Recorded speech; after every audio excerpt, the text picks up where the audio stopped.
Kosovu? To je bilo, prvo moram kažem da sam zahvalan Bogu što sam rođen kao Srbin. I sama ta činjenica imam obavezu da štitim srpstvo.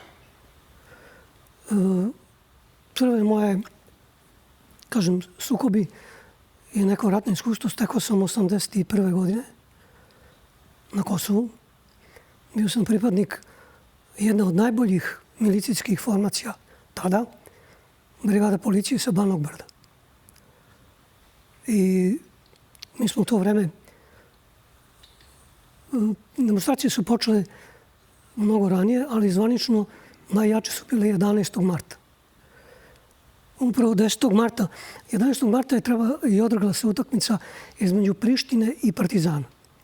I sama ta činjenica je separatistima dala mogućnost, pošto je bilo mnogo ljudi na utakmici, oni to iskoriste da organizuju te demonstracije. Veče uče te utakmice, to je bio 10. mart, u studentskom domu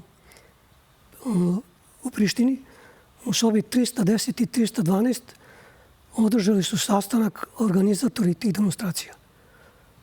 Jedan od njih je bio Murat Muslio, a drugi je bio Gani Kočin. Sad, oni nisu mogli to da organizuju samovoljno.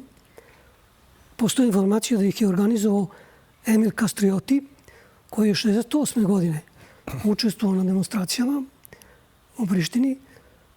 Osuđen je bio na 6 godina zatvora. Uspeo je da pobegne. Služba bezbednosti naša ga je tražila sve do 1969. godine da bi se konstatovalo da je uspeo da izađe iz Jugoslavije sa lažnim pasošem, sa imenom tim Emil Kastrioti. I otišao je u Stuttgart. Znači, u Stuttgartu je bila jaka ustaška organizacija.